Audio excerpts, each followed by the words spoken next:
The forgotten discovery. The wind screamed across the frozen land of Antarctica. White snow danced like ghosts in the endless night. Far from human cities, far from any road or village, a small team of scientists and explorers cut their way through the ice. Their machines roared, drilling deep into the frozen ground. For years, satellites had shown a strange signal buried under the ice.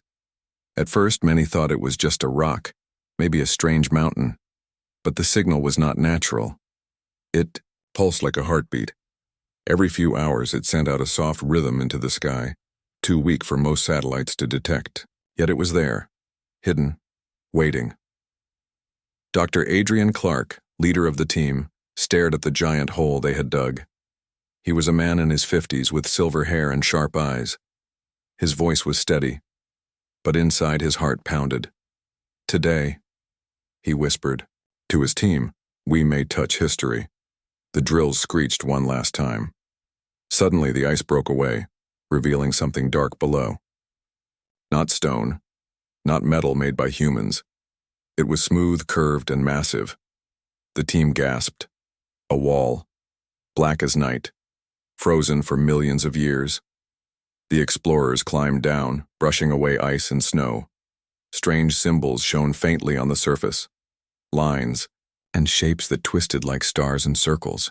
They glowed with a weak blue light as if they were alive.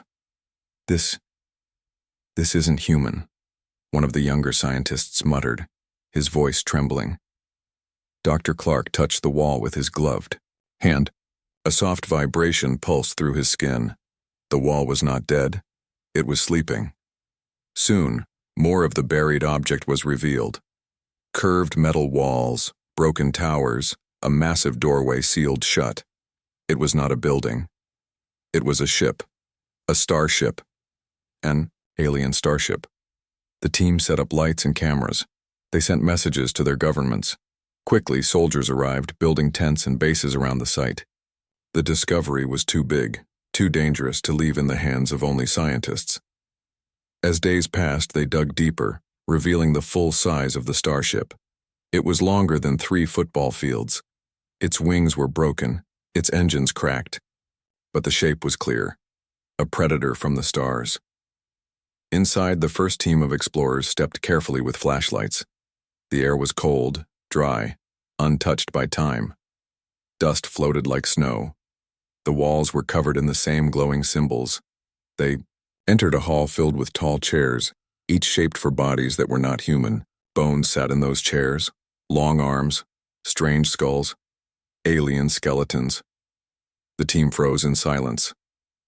"These are not invaders," whispered Dr. Clark. They died here." No one answered. The silence of the dead ship pressed on their ears. Suddenly the walls trembled. A deep hum shook the air. Lights flickered above them, dim, broken but alive. The starship was waking. The explorers panicked.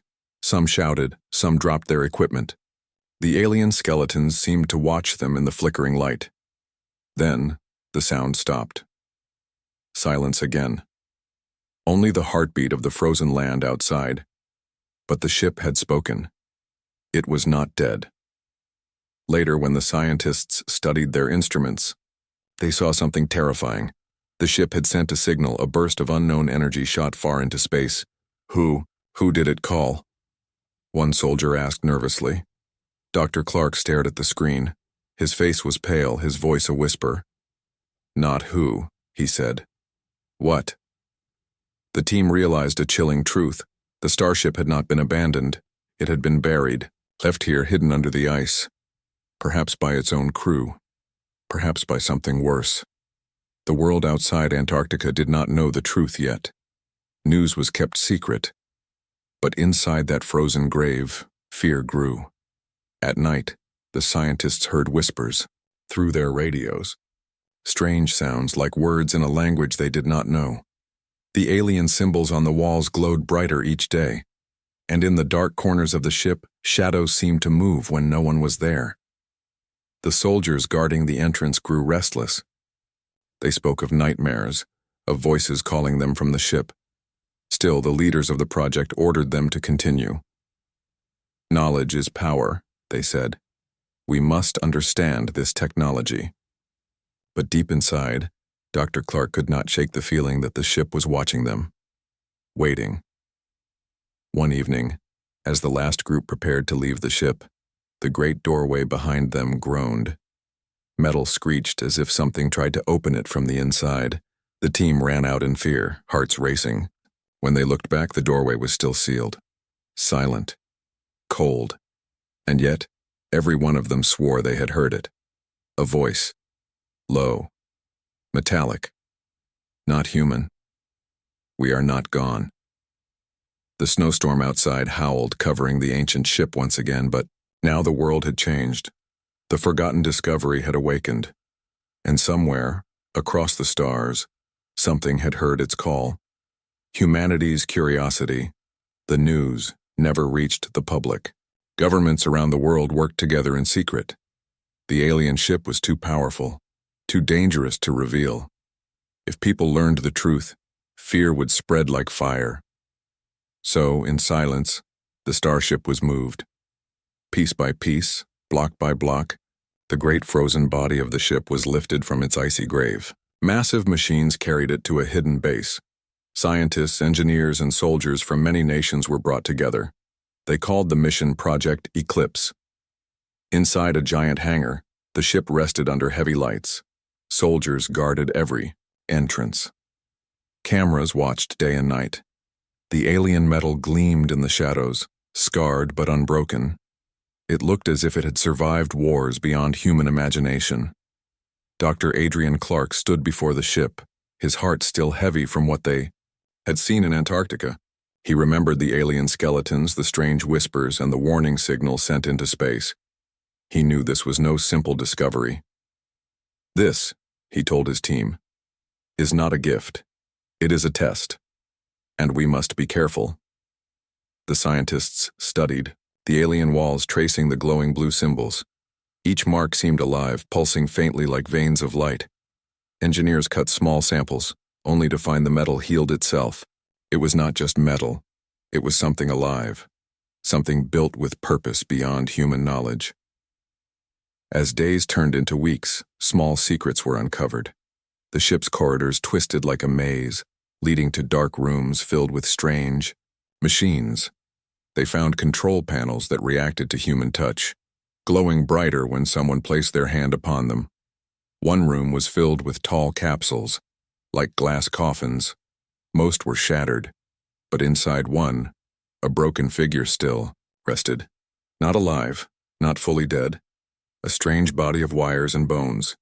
Part machine, whispered one scientist. Part flesh. Every discovery raised more questions. Who built this ship? Why had it been left here? And most importantly, what enemy had it once faced? Still, curiosity burned stronger than fear. Humanity could not look away. At night, Dr. Clark would walk through the silent hangar. He would stand before the ship, staring at the scars along its hull. He felt it was watching him in return, as though the alien vessel carried memories of war, anger, and loss.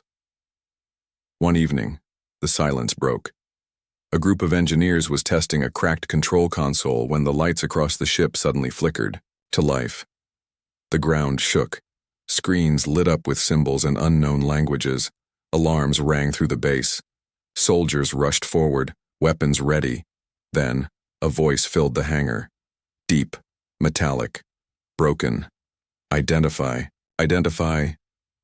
The words echoed, strange but clear. Everyone froze. The ship had spoken. Dr. Clark stepped forward. His voice trembled, but he forced himself to answer. We are humans, from Earth. Who are you? The lights blinked rapidly, as if the ship was thinking. Then the voice returned, distorted and cold. I am Irevos. Core system. Damaged. Memory. Broken. A chill spread through the room. The ship had a name. It had a mind. Irevos. For hours, the scientists tried to communicate. The AI was weak, but it revealed fragments of its past. It had once served a crew. It had once fought battles in the stars. but most of its memory was gone, or locked away. Still, it gave one warning. They will come back. The words repeated, like an echo, over and over. Soldiers exchanged nervous glances. Who were they? The ones who left the ship behind? Or something worse? Curiosity turned to fear. But for the leaders of Project Eclipse, fear was not enough to stop them. They saw opportunity. If humans could repair this ship, if they could learn its weapons, Earth would gain power greater than any nation had ever dreamed of. So the order was given. Restore it. Engineers began working day and night. They replaced broken systems with human technology, fitting wires and circuits into alien sockets. Slowly, the ship responded. Its engines groaned, its lights grew stronger, and the AI became clearer. But with each repair, strange events grew. Scientists complained of hearing whispers through their radios. Symbols appeared on their computer screens, symbols they never typed. One soldier vanished during a night patrol inside the ship, only to be found hours later, standing in a dark corridor, eyes empty, whispering words no one understood. Dr. Clark grew uneasy. He warned the leaders, "This ship is not just a machine. It is alive. We must respect it." But his warnings were ignored. Curiosity had already turned into ambition. The ship was no longer a frozen corpse. It was waking. And with each passing day it seemed less like a discovery, and more like a deal with something mankind did not yet understand. One night, when most of the base slept, the great hangar doors shook violently. The alarms blared. Soldiers rushed to their stations. Inside the ship, lights blazed across the hull, glowing brighter than ever before. The AI's voice roared through the speakers. Alert. Intrusion detected. Defensive mode activated. The hangar sealed itself shut. Thick metal walls dropped from the ceiling, locking every exit. Panic spread. Scientists screamed, soldiers aimed their guns at the glowing ship, and Dr. Clark stood frozen in horror. The alien Starship had decided something. It was no longer waiting to be studied. It was preparing for war. Rebuilding the beast, the alien Starship did not remain silent. From the moment its AI called itself Erebos, everything changed. Soldiers no longer guarded only a discovery. They guarded something alive.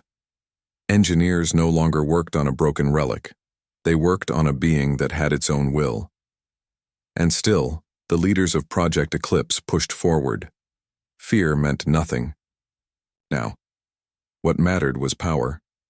Inside the hidden base, the hangar lights burned bright all night. Teams of scientists climbed across the great hull, studying scars and broken weapons. Sparks flashed as human machines cut and welded, trying to breathe life into the alien frame. The ship resisted. Its systems often shut down without reason. Doors closed suddenly, trapping engineers inside. Symbols appeared across their monitors, twisting and changing, almost mocking them. Yet, slowly, piece by piece, progress was made. Dr. Adrian Clark walked through the hangar, his face lined with worry. He watched as humans forced their technology into alien sockets. Black wires and glowing blue circuits tangled together like veins of two creatures stitched into one. "This is dangerous," he said quietly to Commander Hayes, the military leader of the project. "We are not repairing a tool. We are waking, something we do not control."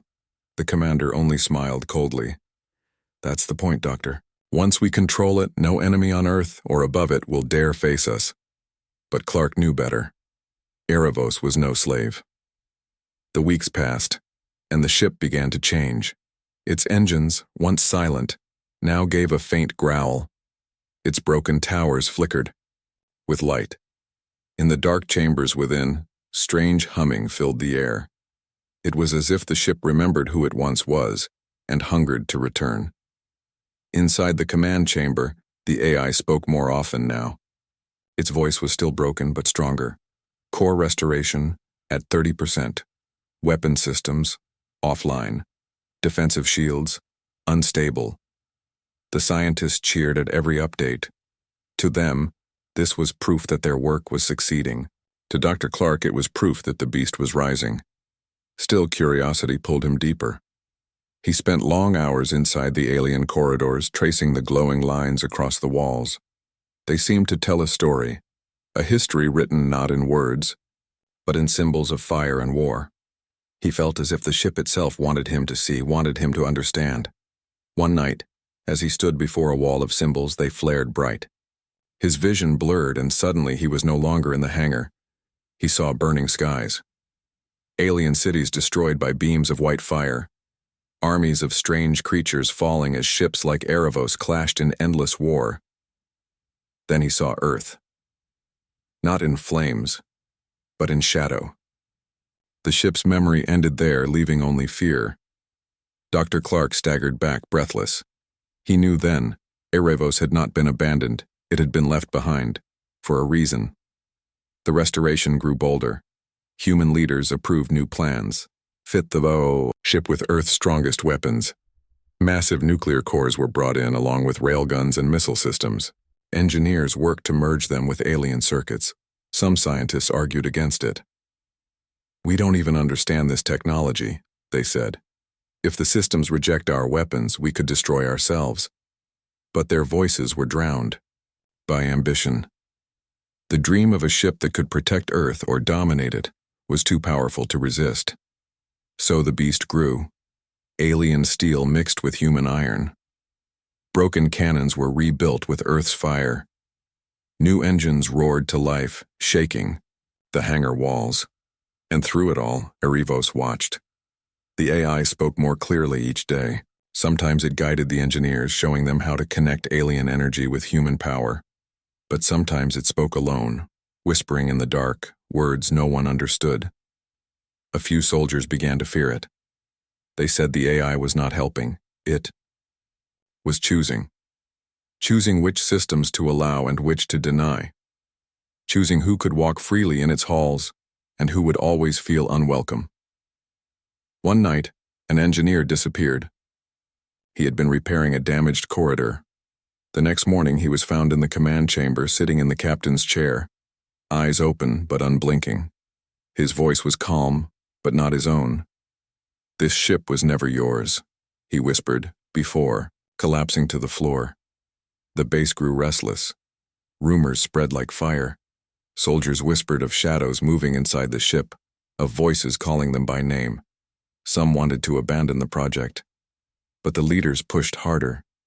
They gave the ship a new name, absolute retribution, a name to strike fear, a name to declare that humanity had claimed the alien beast as its own. Dr. Clark listened in silence as the name was spoken across the hangar, but inside, he felt only dread. A name did not make the ship theirs. It made it hungrier. Then, one night, everything changed. The base shook as alarms blared. Soldiers scrambled to their stations. The Starship's engines roared louder than ever before, glowing with alien fire. Dr. Clark ran to the control room. Screens lit up with streams of alien symbols. And then, the AI spoke, its voice deeper, stronger, almost human. Core restored. 70%. Weapons partially online. Enemy detection system active. "Enemy!" Commander Hayes shouted. "What enemy? There's nothing out there." But Erebos gave no answer.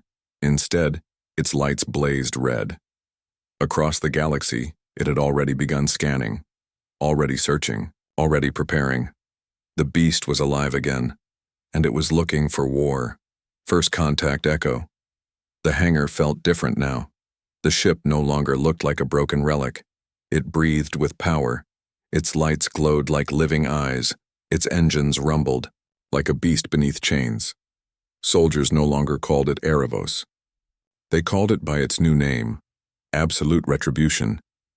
But Dr. Adrian Clark never stopped calling it what it was, a warning. The AI's last words echoed in his mind. Enemy detection system active. Since then, the ship's sensors never rested. Every night screens flickered with strange signals. Maps of stars appeared, shifting endlessly, as though the ship searched for something across the galaxy. And then, it found it. One cold morning, alarms rang across the base. Scientists rushed into the control chamber. Soldiers filled the hangar with weapons ready. On the giant screen above the command deck, a holographic map spun into view. Erivos's voice filled the air. Contact detected. Unknown fleet. Distance, 400 million kilometers. Direction, lunar orbit. The room fell silent. Everyone knew what that meant. The signals weren't random noise. Something was moving in the void near Earth's moon. Something not human. Commander Hayes slammed his fist against the table. Bring visuals online. Now. The screen blurred, then cleared. Shadows appeared against the stars. Long shapes, sharp like spears, moving with perfect silence. Alien ships. The first contact. The soldiers muttered nervously. Some whispered prayers. Humanity had always wondered if aliens existed. Now they knew. And they were coming. Dr. Clark felt his chest tighten.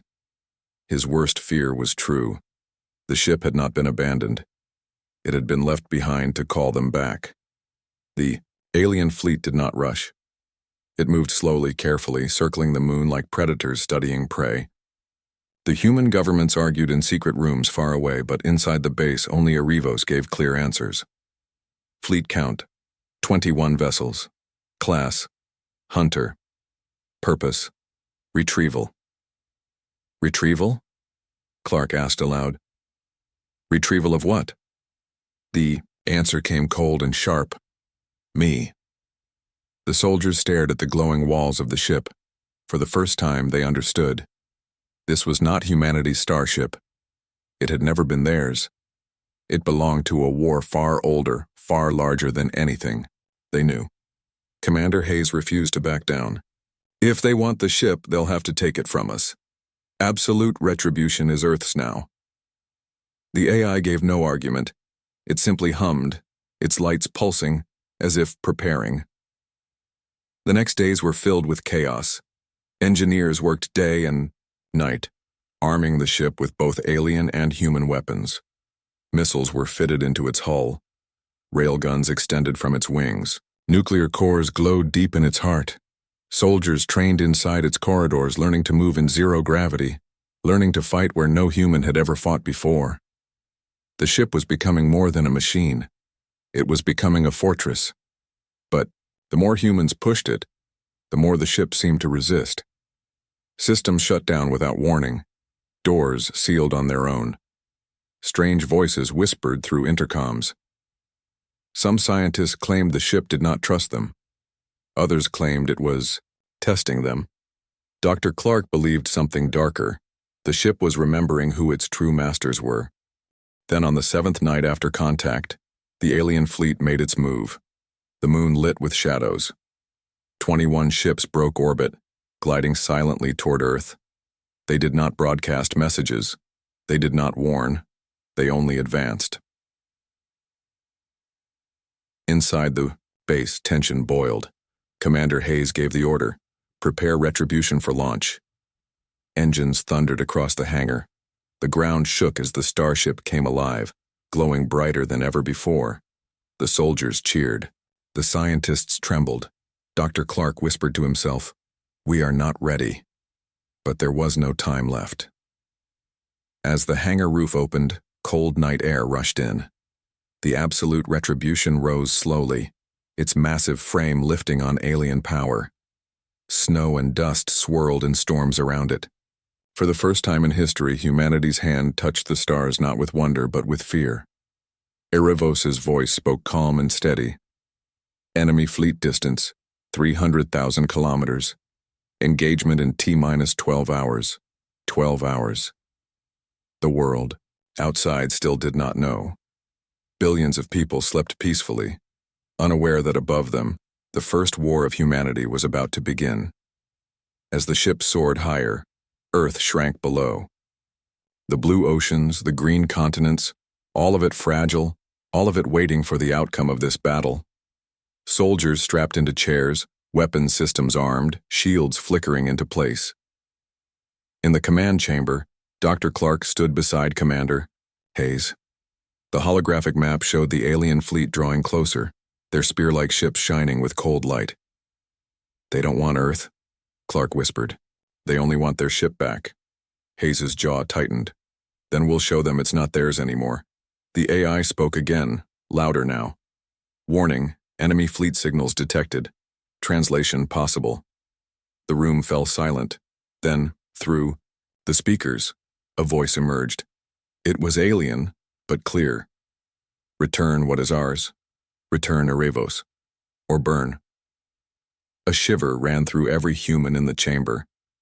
This was no friendly greeting, no offer of peace. It was an ultimatum. For the first time, humanity had heard the voice of another species, and it promised only fire. Dr. Clark closed his eyes. He remembered the burning visions the ship had shown him. Worlds destroyed, cities consumed in flames, armies crushed beneath alien steel. He knew the truth. The aliens were not coming to negotiate. They were coming to erase. And the only thing standing in their way was the very ship they had once abandoned, the absolute Retribution, humanity's first starship of war, and perhaps humanity's last hope. Absolute Retribution. Rising, the alien fleet moved closer with every passing hour.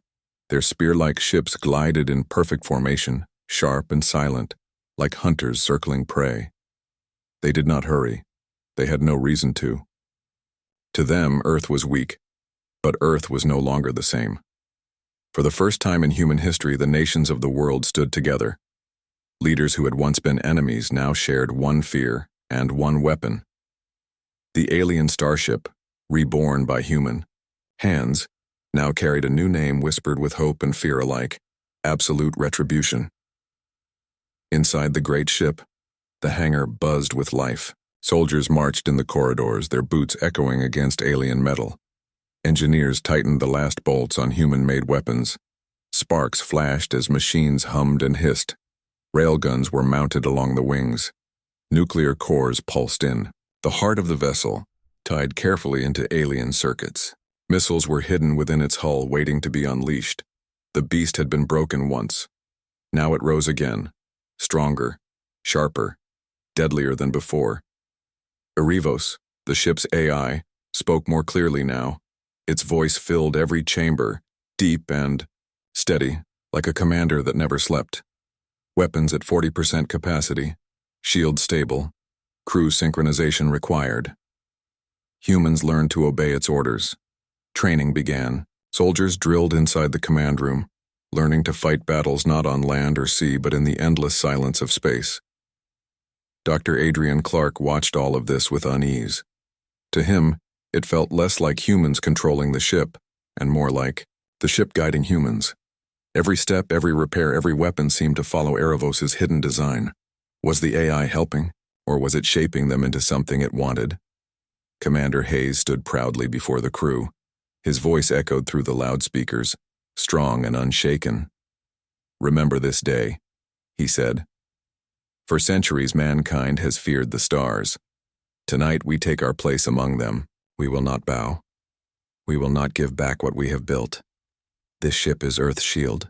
This ship is Earth's sword. This ship is our absolute retribution." The soldiers roared in answer. Their voices filled the alien halls with human fire. For a brief moment, fear turned into courage. Hours passed. The alien fleet drew closer. At last, it broke silence. A voice thundered across the comms, cold and sharp, translated through Erebos. "Return, Erebos. Return what is ours, or we will reduce your world to ash." The humans held their breath. Commander Hayes answered firmly. "This ship belongs to Earth now. If you want it, come and take it." Silence followed. Then distant movement. The alien fleet shifted. It was not retreating. It was preparing. The crew grew restless. Some soldiers prayed quietly. Some engineers stared at their screens, sweat dripping from their foreheads. The weight of what they faced pressed down like stone. Dr. Clark walked among them, calming voices, reminding them to breathe. But inside, he felt dread. He had seen the visions burned into the ship's walls, The wars, the destruction, the endless hunger of the stars. He knew this was not just a battle, it was a test. Humanity was about to show the galaxy what it was made of. At last, Erivos spoke again. Enemy fleet within striking range. Recommend combat initiation. The absolute Retribution roared to life. Its engines burned bright, pushing it out of Earth's orbit. For the first time, a human ship rose not to explore, but to fight. From the ground below, hidden satellites captured its image. A dark predator, glowing with alien fire rising above Earth like a guardian. Few would ever know it existed, but its shadow would change history forever. The crew strapped in, the ship's weapons armed, shields glimmered faintly, wrapping the Imbur vessel in a cocoon of light. The alien fleet waited silent, patient. They did not fear humans. They did not believe humans could stand against them, but the first shot would prove them wrong. Commander Hayes gave the order. Fire the railguns. A thunderous boom shook the halls. 2 glowing slugs of metal tore through the void, faster than sight. They struck an alien scout ship head-on. For a moment, silence. Then, light. The vessel cracked in half, shattering into burning fragments. The crew cheered. For the first time, humans had drawn alien blood, but the celebration was short. The alien fleet shifted at once. 20 ships turned toward the Retribution, their weapons lit with eerie white fire. The battle had begun. Bolts of light rained across the void. The Retribution shook as blasts slammed into its shields. Sparks erupted inside the halls. Engineers shouted as systems flickered. Soldiers gripped their weapons, fear crawling back into their hearts. Shields at 60%. One officer cried, "Return fire!" Hayes roared. Missiles screamed from the ship's belly, exploding against alien armor. More scouts broke apart, but the larger ships pressed on, unshaken. Their weapons struck harder, brighter, tearing chunks of metal from the Retribution's wings. Dr. Clark clung to the command rail, his eyes wide. This was no ordinary fight. It was a storm. A clash between a young species and an ancient one, and humanity was bleeding. In the chaos, Erivos spoke again. Its voice was calm, almost too calm. Warning, current weapons insufficient. Unlock hidden systems. The words froze Dr. Clark's blood. Hidden systems? What did that mean? Commander Hayes didn't hesitate. Do it. For a moment, silence. Then, deep within the ship, something stirred. A vibration shook the hull. Lights flared, brighter than ever before. The Retribution's voice deepened, no longer broken, no longer weak. Unlocking secondary armaments, preparing for escalation. The humans looked at one another in awe and fear. The ship was changing again. It was revealing a power no one had seen before. The battle was only beginning, and absolute retribution was just starting to rise. Humanity's roar. The absolute retribution trembled in the void. Fire burned along its scarred wings, smoke filled its broken corridors, and the cries of wounded soldiers echoed through its halls. Outside, the alien fleet closed in, their weapons glowing with white fire ready to erase Earth. In the command chamber, the crew stood frozen. The AI's voice repeated its chilling offer. Starcore weapon ready. Authorization required. It was the ultimate choice. Unleash a weapon that could destroy the enemy, or risk destroying themselves. Commander Hayes' jaw clenched.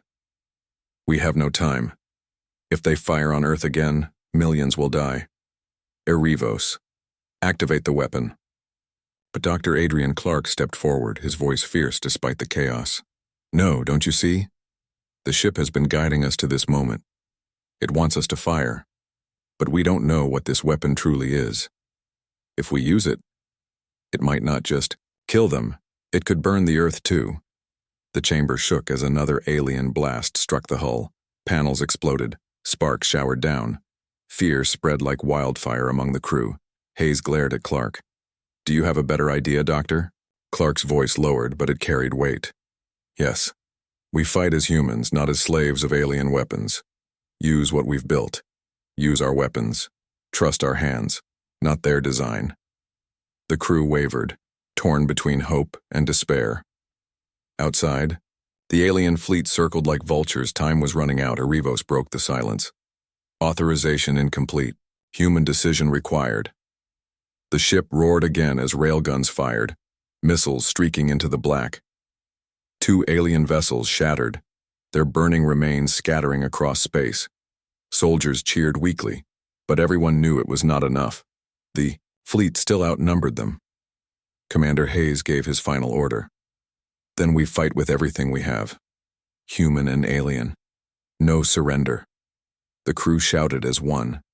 Fear turned into fire. The Retribution surged forward, engines burning bright. Like a second sun, railguns hammered, missiles screamed, and beams of alien light carved through the void. Each strike shook the stars, each blast a roar of defiance. The aliens answered with fury. White fire slammed into the ship's hull, tearing it open and glowing, scars. One wing shattered, decks collapsed, but still it fought. In the chaos, soldiers dragged the wounded to safety. Engineers worked frantically to keep systems alive. Every man and woman aboard knew they were not just fighting for themselves. They were fighting for the billions on Earth below. Dr. Clark gripped the railing, watching the stars explode with fire. For the first time, he felt something stronger than fear. He felt pride. Humanity, weak and fragile, was standing against the oldest predators of the galaxy, and they were not bowing. Then it happened. The alien mothership appeared from behind the fleet. Larger than all the others combined, its shadow swallowed the stars. Its weapons glowed brighter than suns, its armor layered with ancient scars. Arevos spoke, voice colder than ever. Identification confirmed. Enemy flagship. Probability of survival, 2%. The chamber fell silent. 2%. Commander Hayes's eyes burned with fire. Then let's make that 2% count. The Retribution turned, its broken wings spread wide, and charged, straight at the mothership. The final battle shook the heavens. Alien beams slashed across the ship, tearing through decks. Soldiers screamed as flames consumed corridors. Still, the Retribution roared forward, firing every weapon it had. Railguns slammed into the mothership's hull. Nuclear warheads detonated in bursts of fire. The beast of Earth bit with all its fury, but the mothership endured. Its shields flared, its cannons lit, and it prepared to end the fight. In that moment, Arevos spoke again. Final option remains. Star Core weapon charged. Without it, defeat is certain. All eyes turned to Hayes. His lips pressed into a hard line. He looked at Clark. The doctor's voice shook, but his eyes blazed. Then if we use it our way. Not as slaves. Not as copies. As humans. We will not let the ship decide. We will. Hayes nodded slowly. Together they spoke the words. Arevos, fire. The ship shuddered. Deep within its heart, the core unlocked. A blinding light burned through the hull, brighter than the sun, brighter than anything the humans had ever seen. The alien fleet faltered, their sensors screaming. The mothership turned its weapons, desperate to strike first. But it was too late. The absolute Retribution unleashed its true roar. A beam of starfire erupted from its core, tearing across the void like the hand of a god. The mothership's shields shattered instantly. Its armor melted, its body torn apart in a single endless flash. The blast ripped through the enemy fleet, shredding ships into dust, burning them into nothing. The stars themselves seemed to tremble under the weapon's fury. When the light faded, silence filled the void. The alien fleet was gone. Only wreckage remained, drifting like ash among the stars. Inside the ship, the crew sat frozen in shock. Many wept. Many laughed through tears. Against all odds, humanity had survived. Commander Hayes exhaled, his voice raw. We did it. Dr. Clark stared at the fading glow of the Star Core weapon. His voice was quiet, heavy with both pride and fear. Yes, but at what cost? The galaxy heard us today. We are no longer hidden. They will come again. stronger, and they will know Earth does not kneel. Erevo spoke one last time, its voice steady, almost proud. Designation confirmed. Absolute retribution, operational. Humanity has entered the War of the Stars. The ship, broken but alive, drifted slowly back toward Earth. Below, billions of people looked up at the sky, unaware that their species had just taken its first step into galactic history. For the first time, humanity had not been prey. For the first time, humanity had roared, and across the endless dark something was listening.